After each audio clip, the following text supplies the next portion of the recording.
나요? 네, 안녕하십니까. 저희들은 더불어민주당 소속 국회 산자위원들입니다.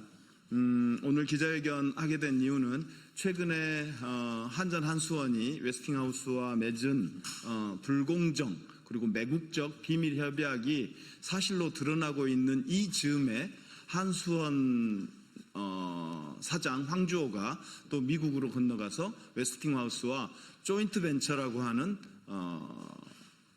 대한민국의 원전 산업에 아주 중요한 결정을 본인이 하려고 하는 것에 대해서 문제 제기를 하고 바로잡으려고 하기 위해서 오늘 기자회견을 마련했습니다. 굴욕적이고 매국적인 비밀 협약을 맺은 주범 황주호 한수호 사장은 대한민국의 원전 산업의 미래가 달려있는 한국과 미국 간의 원전 산업에 대한 협의를 할 자격이 없습니다. 그리고 이미 황주호 한수원 사장은 지난 8월 19일자로 임기가 다한 자입니다. 고로 직무가 정지되어 있는 상태입니다.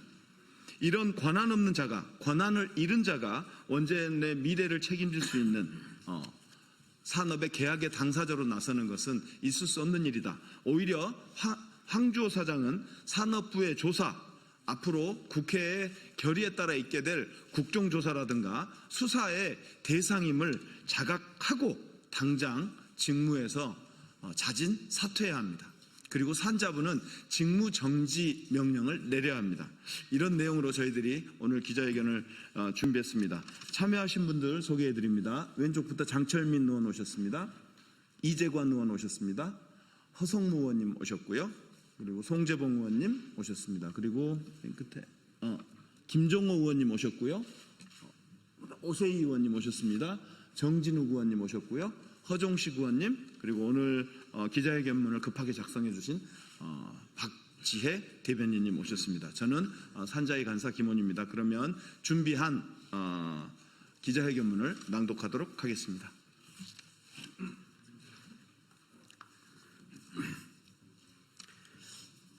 대한민국의 원자력 주권을 저버린 한수원과 한전은 또 다른 깜깜이 굴욕 협상을 당장 중단하라.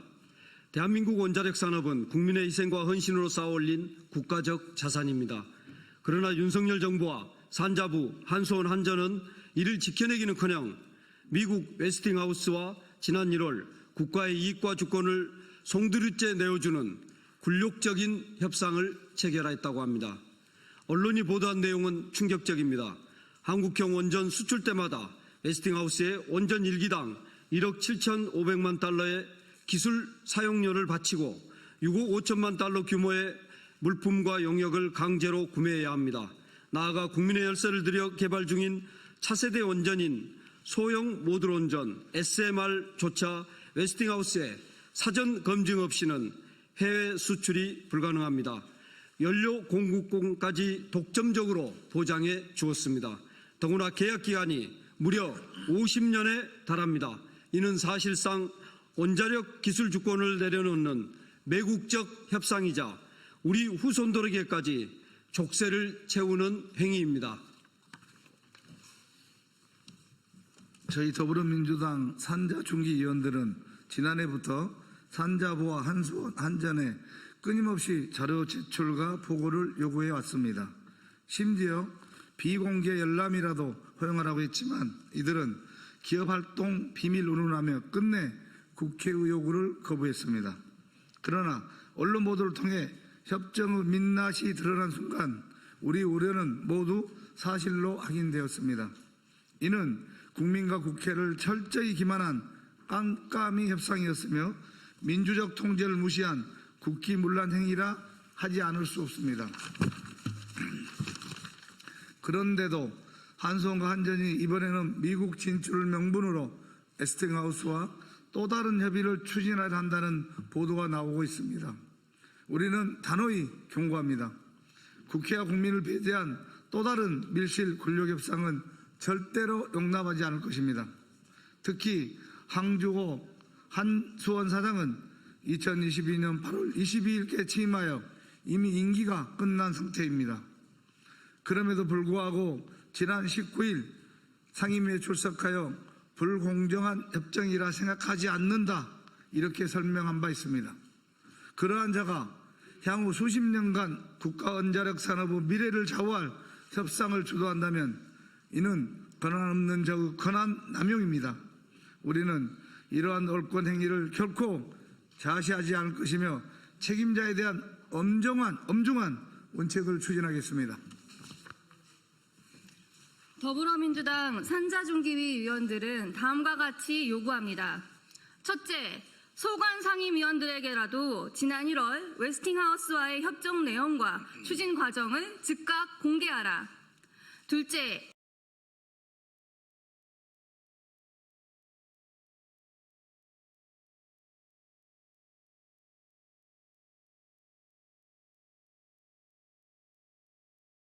임기 만료된 황주호 한수원 사장은 당장 모든 업무를 중단하고 사퇴하라. 산자부 장관은 권한 없는 자의 직무 수행을 방관하지 말고 당장 직무를 정지시켜라.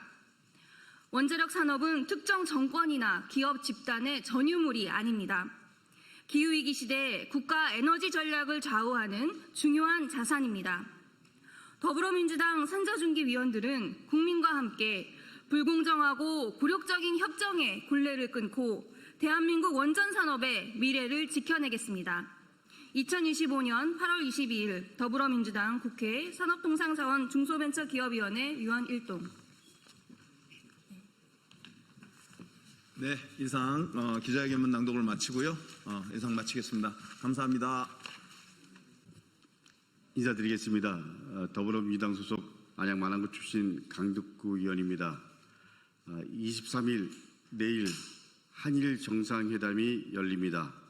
정상회담을 통해서 대한민국과 일본 두 나라가 미래지향적 협력 관계를 강화해 나가야 합니다. 그러기 위해 한일 양국이 풀어야 할 현안이 많습니다. 하지만 결코 풀어서는 안 되는 것 하나가 있습니다. 바로 일본산 수산물 수입 금지 조치입니다. 저는 이 말씀을 드리기 위해 이 자리에 섰습니다. 공교롭게도 한일 정상회담 다음 날인 24일은 일본이 후쿠시마 오염수를 바다에 버리기 시작한 지 꼭 2년째 되는 날입니다. 최근 일본 정부는 우리 정부에 일본산 수산물 수입 금지 해제를 요청했습니다. 이번 정상회담에서도 다시 요구할 가능성이 크다고 합니다. 말도 안 되는 요구입니다. 일본 정부가 2년간 바다에 버린 오염수는 약 10만 톤에 이릅니다. 앞으로 방류될 오염수는 훨씬 많은 127만 톤 이상이라고 합니다. 오염수는 계속 생성되고 있습니다. 방류는 계속 진행 중입니다. 바다는 계속 오염되고 있습니다. 일본 정부가 버린 것은 오염수만이 아닙니다. 염치도 버렸습니다. 일본 정부가 스스로 해야 할 일, 오염수 방류 중단은 전혀 생각하지도 않으면서 우리에게 수산물 수입 금지를 풀어달라고 하는 것은 그야말로 어불성설입니다. 일본 정부에 묻습니다. 오염수는 바다에 버렸는데 염치는 어디에 버린 것입니까? 염치도 없이 무슨 낯으로 수산물 수입 금지를 풀어달라고 하는 겁니까? 언감생심입니다. 일본 정부에 분명하게 그리고 엄중하게 경고합니다. 오염수가 방류되는 이것이 지속되는 한 수산물 수입 금지 해제나 완화는 있을 수 없습니다.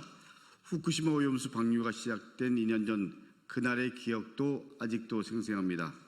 윤석열 정부는 대한민국 정부가 아니었습니다. 윤석열 정부는 국민 안전은 안중에도 없었습니다.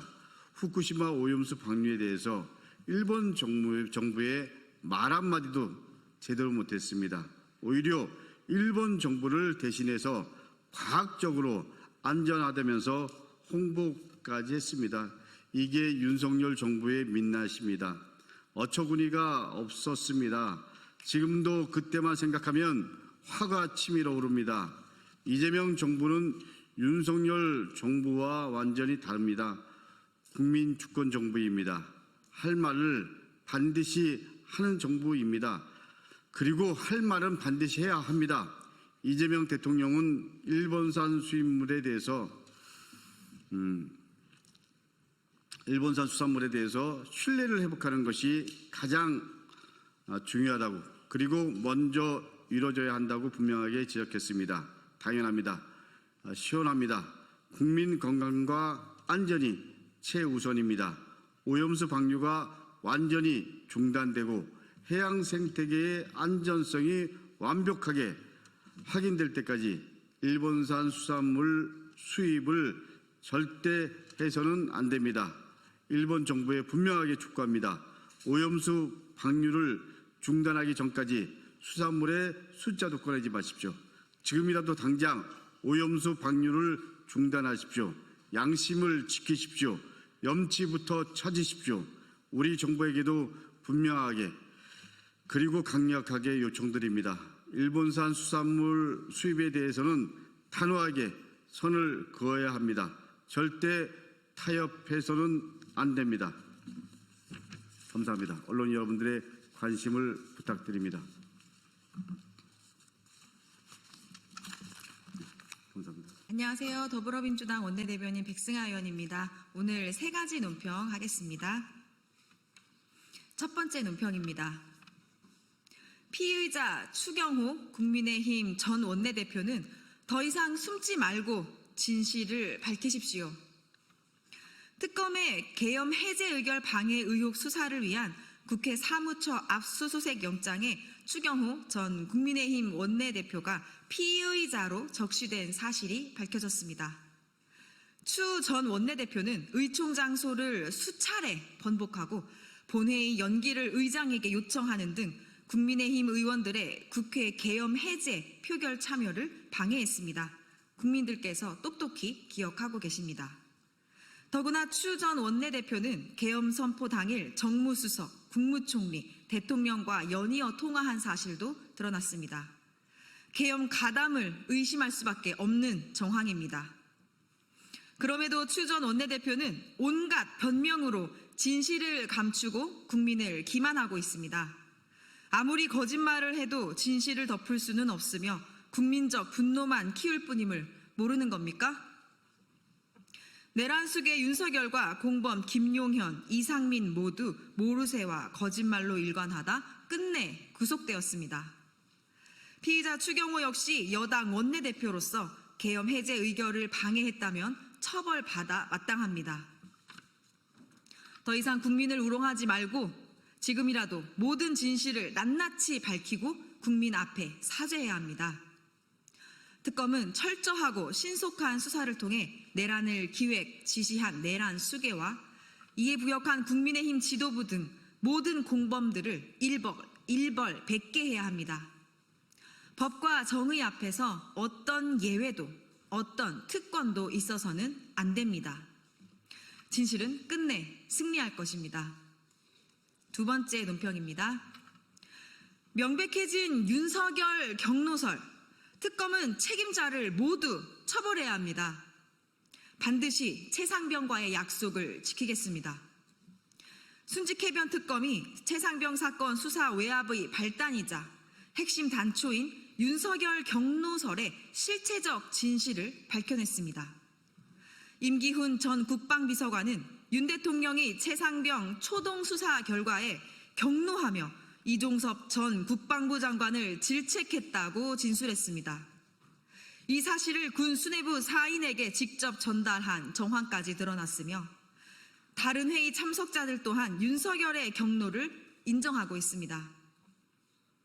이후 임성근 사단장의 분리 파견 조치가 휴가로 바뀌고 초동 수사 자료의 경찰 이첩 보류와 사건 재검토 지시 등 수사기관까지 전달되는 명백한 외압의 흐름이 발견되었습니다. 외압의 실질적 출발점이 윤석열의 경로와 대통령실 지시였다는 점이 밝혀진 것입니다. 특검은 윤석열의 경로로 시작된 VIP 지시, 군 고위직 전달, 수사 축소로 이어지는 권력 개입의 흐름을 끝까지 추적해야 합니다.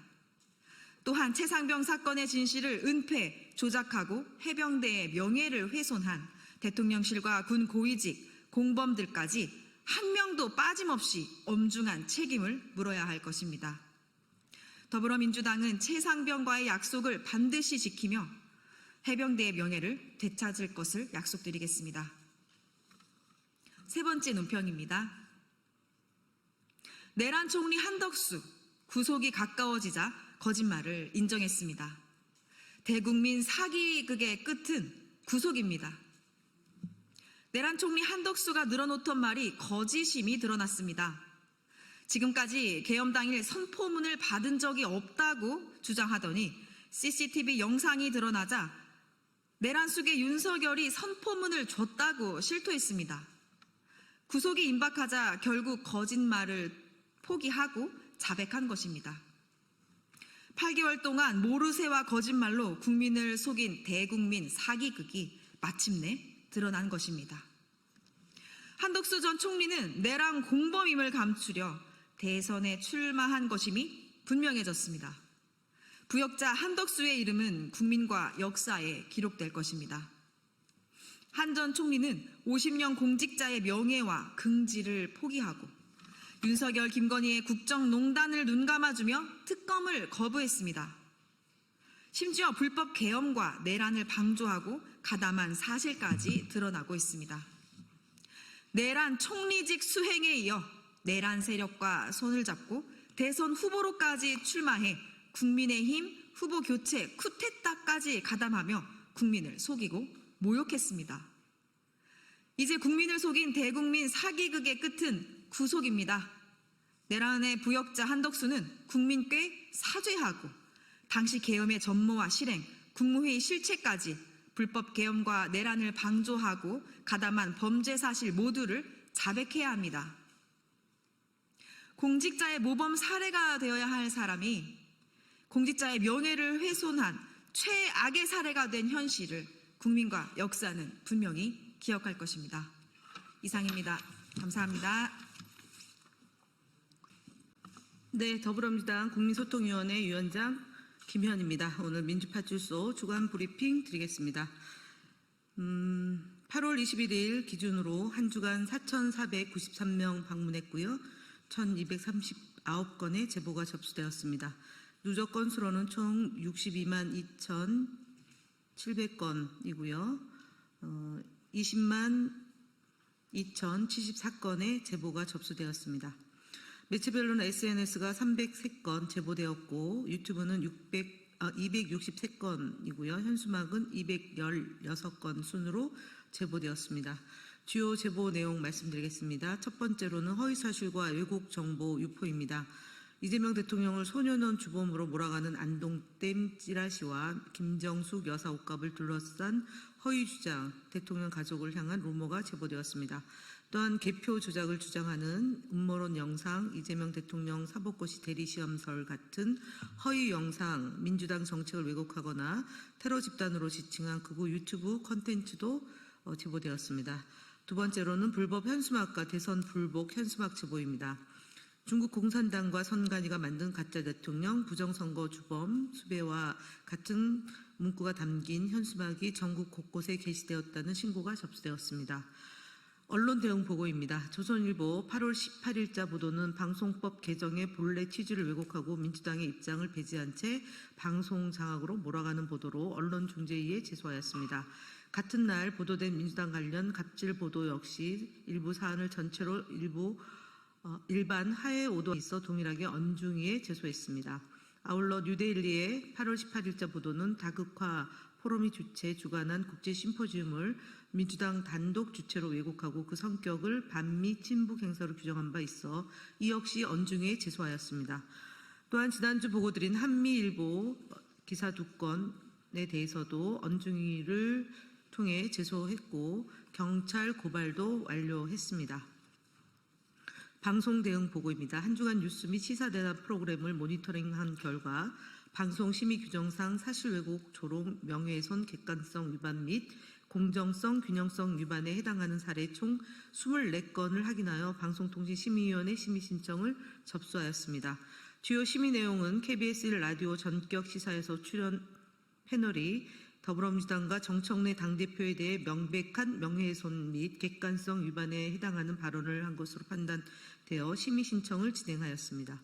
유튜브 관련 보고입니다. 한 주간 접수된 263건의 유튜브 제보 중에 이재명 대통령이 10년간 외도를 했다, 세월호는 해양교통사고였다는 등 허위 폄훼 내용을 담은 영상 14건과 관련하여 채널 한 곳을 확인해서 유튜브 커뮤니티 가이드라인 위반으로 신고 조치를 했습니다. 같은 기간 동안 신고한 영상 중 2건이 자체적으로 비공개 처리된 것으로 확인되었습니다. 불법 현수막 대응 보고입니다. 불법 현수막 대응과 관련해서 한 주간 총 256건의 제보가 접수되었고, 이 가운데 5개 광고물법 위반 소지가 있는 13건을 안전신문고를 통해 신고하였습니다. 같은 기간 철거 및 이동 조치된 불법 현수막은 총 10건으로 확인되었습니다. 더불어민주당은 대선 불복과 부정선거를 주장하는 불법 현수막 문제에 대응하기 위해 대선 불복 불법 현수막 대응 특별위원회를 구성하고 기자회견을 개최한 바 있습니다. 특별위원회는 전국 단위 대응 활동을 본격화하여 문재인 현수막 배후 세력으로 내일로 미래당과 김문희 대표가 운영하는 보건, 학문, 인권연구소 등 극우 성향 단체의 연계 활동을 확인했습니다. 김문희 대표는 불법 현수막 개첩으로 공직선거법 위반 혐의로 경찰 조사를 받고 있으며, 해당 단체가 불법 댓글 공장팀을 운영해온 리박스쿨과도 연관된 정황이 확인되어 추가 추적을 진행할 예정입니다. 이상으로 보고 드렸습니다. 국회 본회의에서 MBC, EBS, 노조법, 상법 등이 논의돼 처리될 예정입니다. 이를 근거 없이 폄훼하거나 허위사실에 기반한 주장을 지속적으로 제기하고 있다는 점을 저희가 확인하고 있고요. 많은 제보가 있습니다.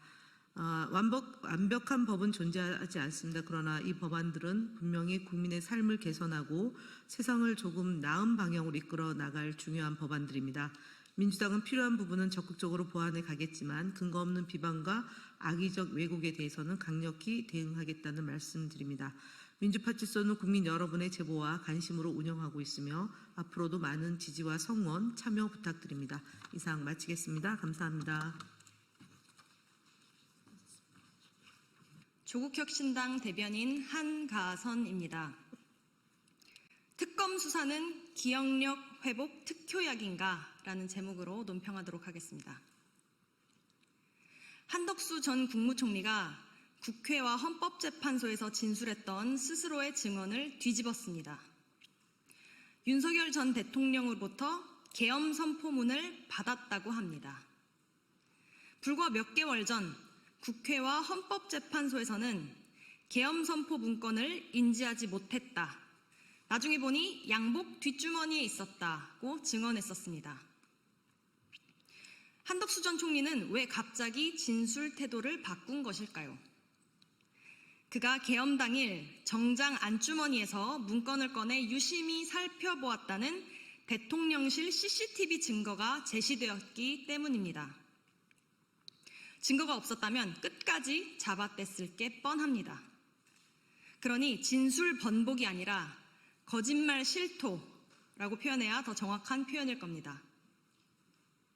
CCTV 분석 결과 5분이라던 국무회의도 실은 2분이었습니다.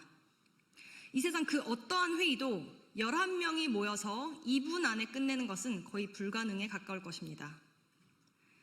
한덕수 전 총리는 비상계엄이라는 내란 행위에 절차적 정당성이라는 포장지를 씌우기 위해 2분 국무회의 알리바이를 만든 사람입니다. 국민의힘이 오밤중 대선 후보 바꿔치기 쿠데타에 실패했기에 망정이지, 만에 하나 한덕수가 정권 재창출에 성공했더라면 이 모든 증거들이 인멸될 뻔했습니다. 증언을 뒤집은 한덕수 전 총리는 자신에게 위증죄가 추가될 수 있다는 사실을 모르지 않을 겁니다. 그럼에도 불구하고 특검 조사에 갑자기 적극적으로 진실을 털어놓는 이유는 특검이 곧 구속영장을 청구할 확률이 높아 보이기 때문입니다. 쇠고랑 차기 직전에 갑자기 기억쇠포가 되살아났습니다. 특검 수사가 기억력 회복의 특효약이라도 되나 봅니다. 특검은 한덕수 전 총리에 대한 구속영장을 꼭 청구하길 바랍니다. 한덕수 전 총리가 더 많이, 더 자주 특검 수사를 받아야 노쇠해가는 뇌세포를 복원할 것으로 보이기 때문입니다. 국민들과 함께 응원하겠습니다.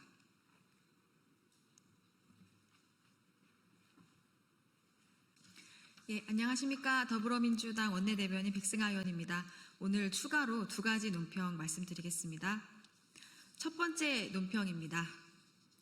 민간인 노상원 금고에서 군 인사 기밀 자료 발견. 사실상 비선실세 국방장관이었습니까? 언론 보도에 따르면 12.3 내란 사태의 민간인 비선인 노상원 전 정보사령관의 집 금고에서 최고급 군 인사 기밀 자료가 발견되었습니다. 민간인 노상원의 집에서 군 인사 기밀이 발견된 이유가 무엇입니까? 노상원이 사실상 비선 실세, 국방부 장관이라도 되었던 것입니까? 이는 민간인 노상원이 비상계엄을 모의하고 이를 실행할 군 인사까지 개입하려 한 충격적인 대한민국 군기 문란입니다. 군 장성 출신 민간인 노상원에게 군 인사 기밀 자료가 어떻게 유출된 것인지 그 진상을 낱낱이 밝혀야 합니다. 특검은 군 인사 개입은 물론 기밀 자료 유출 경위와 관련자까지 신속하게 수사하여 처벌하여야 합니다. 더불어민주당은 철저히 내란 세력을 발본색원하여 우리 군에서 내란 세력의 잔재를 솎아내겠습니다. 제2의 노상원이 있어서는 절대 안 됩니다. 대한민국 국군의 명예를 되찾아 국민의 군대로 거듭나도록 하겠습니다. 두 번째 논평입니다. 방송 3법 국회 통과, 언론개혁의 역사적 첫 발을 내딛었습니다. 오늘 국회 본회의에서 방송 3법 처리를 마무리했습니다.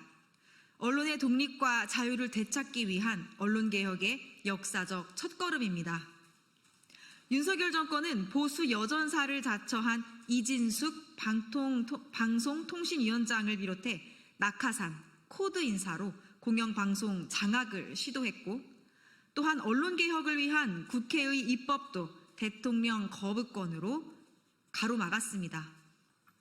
내란에 동조한 국민의힘도 언론개혁 입법을 방해하기는 마찬가지였습니다.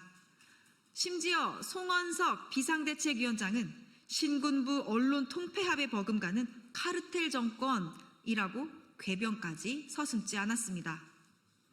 정부와 여당의 기득권을 내려놓는데 어디에 언론 장악이 있다는 것인지 어처구니가 없습니다. 후한무치의 극치이며 구태 정치를 위한 거짓 선동에 불과합니다. 신군부의 후예이며 언론사 단전, 단수를 지시한 내란 수계에 부역한 내란 정당은 망발을 늘어놓을 자격조차 없습니다. 더불어민주당은 공영방송과 언론의 완전한 독립과 진정한 자유를 반드시 실현하고 국민의 품으로 돌려드리겠습니다. 그 길에 무슨 방해가 있어도 반드시 이겨낼 것입니다. 이상입니다. 감사합니다.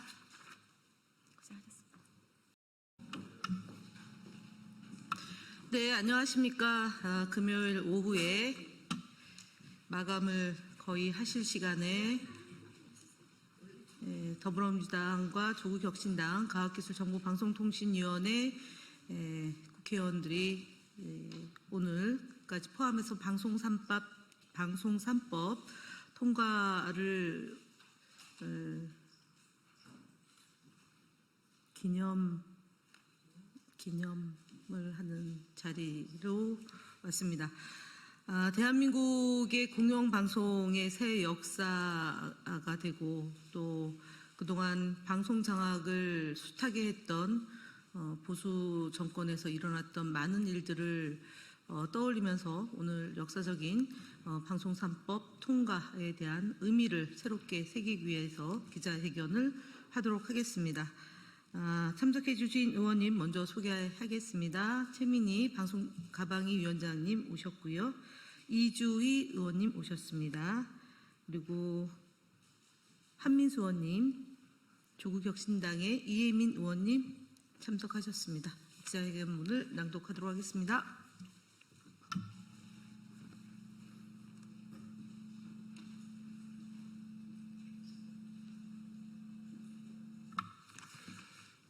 방송 3법 통과로 대한민국 공영방송의 새 역사가 시작되었습니다. 8월 22일 오늘 국회 본회의에서 한국교육방송공사법이 통과되었습니다. 이로써 국민에게 공영방송을 돌려드리는 방송 3법이 모두 국회를 통과되었습니다. 2008년부터 지금 2025년까지 공영방송 독립과 정상화를 위해 거쳐온 지난 시간이 무려 18년이 흘렀습니다. 이명박, 박근혜, 윤석열 그동안 정권을 잡을 때마다 방송을 장악했던 국민의힘은 반성과 사과는커녕 건건히 필리버스터를 하며 발목을 잡았습니다. 하지만 김현 국회의원, 노정면 국회의원, 이정현 국회의원이 국민의힘보다 더 절박한 심정으로 더 명쾌한 설명으로 방송 3법이 왜 필요한지 국민들께 설명드렸습니다. 어느 정파가 집권하든 대통령과 집권 여당이 마음대로 방송을 좌지우지할 수 없도록 방송의 독립성을 보장하고 국민이 참여하는 민주적 방식으로 공영방송 사장을 뽑도록 해 공영방송을 국민에게 돌려드리겠다고 한 이재명 대통령과 민주당, 조국혁신당의 약속을 오늘 마침내 지켰습니다. 이제는 100명이 넘는 국민이 참여하는 사장 후보 추천 국민위원회 면접과 수기를 거쳐 공영방송 사장 후보를 복수로 추천해 그중 한 명을 이사회가 추천하거나 임명합니다. 대통령과 국회가 개입해 좌지우지하지 못하게 만들었습니다. 국민의 손으로 공영방송 사장을 뽑는 겁니다.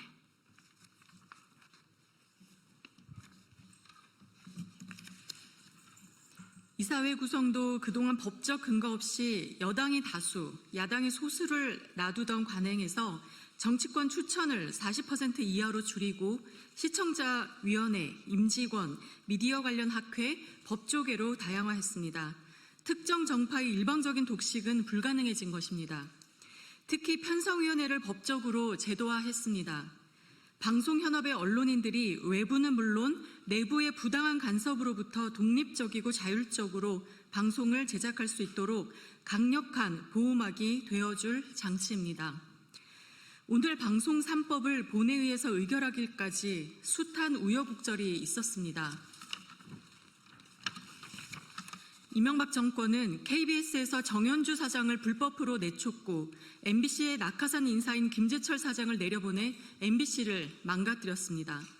MBC 정상화를 위해 앞장서 싸우던 이용마 기자는 6년 전 병을 얻어 우리 곁을 떠났습니다.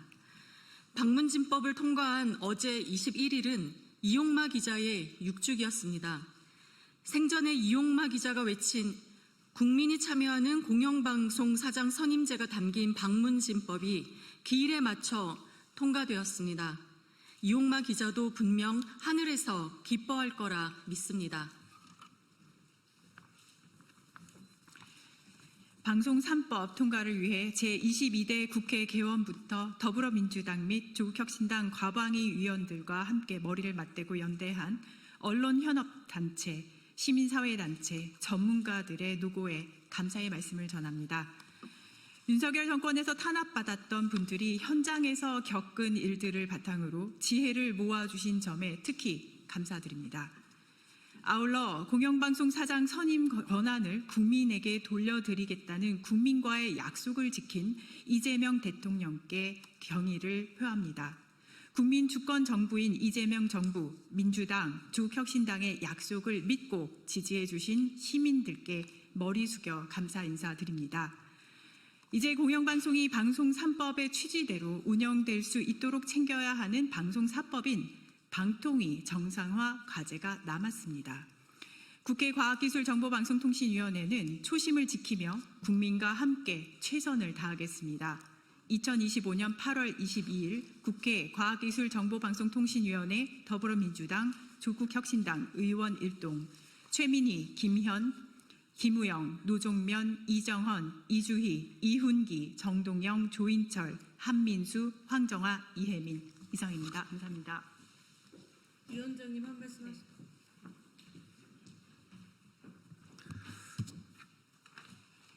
거의 18년 만에 공영방송이 새로운 길을 가게 되었습니다. 지금부터 우리 모두가 어떻게 하느냐에 따라 이 법의 순기능이 극대화될 것인지 역기능이 극대화될 것인지가 판가름 날 것이라고 생각합니다. 무엇보다 방송 현업 종사자 여러분의 결기와 공영방송을 지키고자 하는 신념이 결과를 좌우하지 않을까 생각합니다. 그동안 보수 정권이 들어설 때마다 온갖 방송 장악과 그에 따른 온갖 탄압이 있었습니다. 정현주 사장님은 결국 KBS 사장 시절에 한번 고초를 겪었고 이번에 방송통신심의위원회 위원장으로서 다시 한번 억울하게 쫓겨나는 고초를 겪으셨습니다. 앞으로 다시는 이런 일이 일어나지 않기를 기대합니다.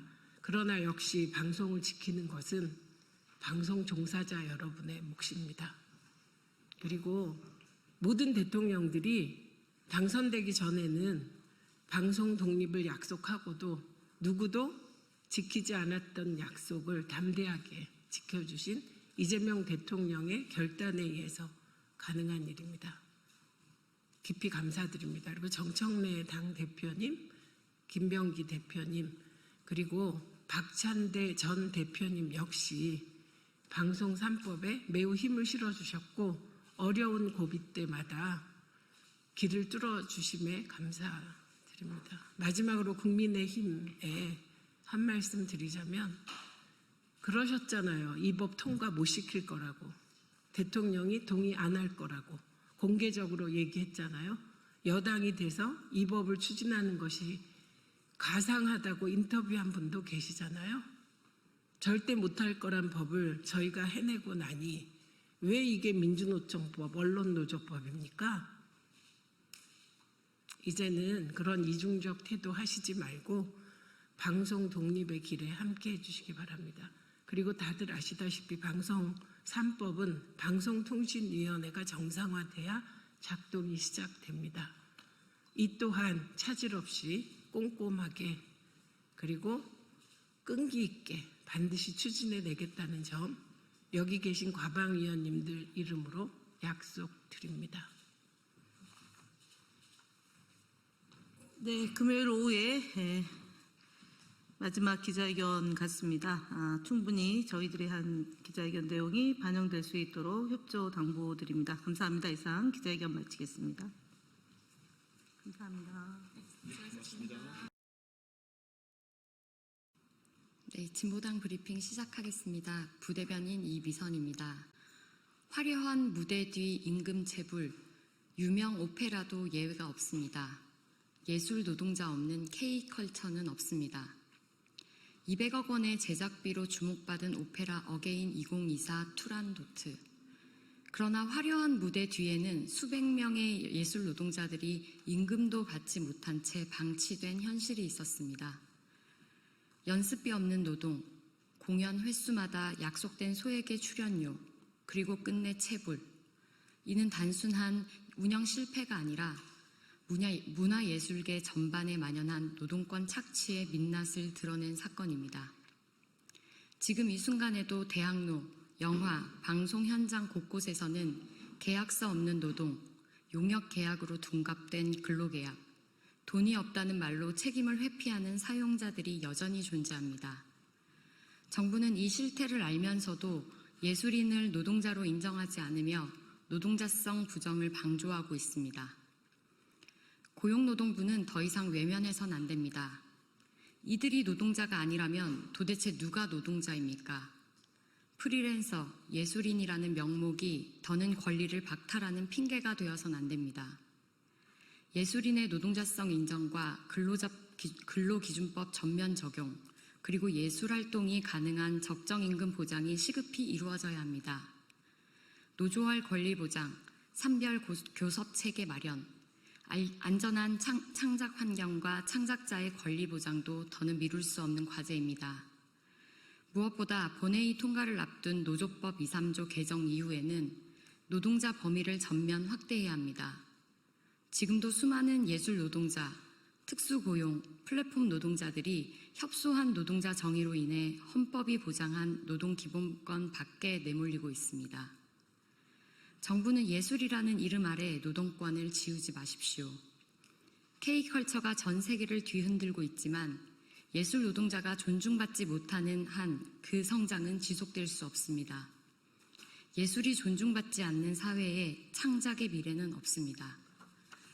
두 번째 브리핑 드리겠습니다. 사랑을 축복하는 목회자에게 왜 벌을 주는가? 감리교회 징계 결과에 붙여 성소수자를 축복했다는 이유로 기독교 대한감리회 충북연회에서 출교 처분을 받았던 김영국 목사와 차흥도 목사에 대한 최종 판결이 오늘 오후 내려졌습니다. 감리회는 김영국 목사에게 정직 1년, 차흥도 목사에게 담임 목사 면직의 징계를 결정했습니다.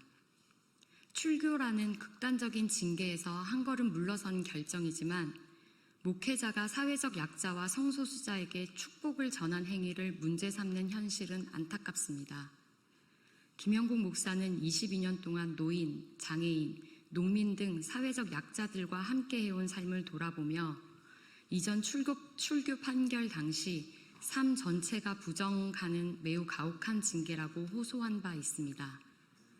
차흥도 목사 역시 출교가 마치 중세의 마녀 재판과 같다고 표현하며 이번 징계가 감리회가 극우 보수 혐오 세력의 영향 아래 있음을 보여준다고 말했습니다. 이번 징계는 출교에 비해 다소 완화된 결정이지만 사랑과 환대라는 신앙의 본질과는 여전히 거리가 있다고 생각합니다. 성소수자와 사회적 약자를 품는 것은 신앙의 근본 가치이며 이를 목회자가 실천하는 것을 문제 삼아서는 안 됩니다. 출교라는 극단적인 징계를 면한 것에 안도해야 하는 현실조차 교회가 나아가야 할 길이 멀다는 점을 시사합니다. 기독교가 진정 거듭나기 위해서는 사랑과 정의를 회복하고 사회적 약자에게 따뜻한 손길을 내미는 본연의 신앙으로 돌아가야 합니다. 가장 낮은 곳에서 묵묵히 뜻을 함께하며 사랑을 실천하는 김영국 목사와 차흥도 목사를 비롯한 모든 목회자들에게 깊은 존경과 응원의 마음을 전합니다. 그들의 헌신과 용기가 한국 교회의 진정한 회복과 변화를 이끄는 밑거름이 되길 바랍니다. 이러한 징계를 이제는 끝내고 혐오와 차별을 넘어 진심 어린 사랑과 포용의 공동체로 나아가길 진심으로 바랍니다. 이상 브리핑 마치겠습니다. 고맙습니다.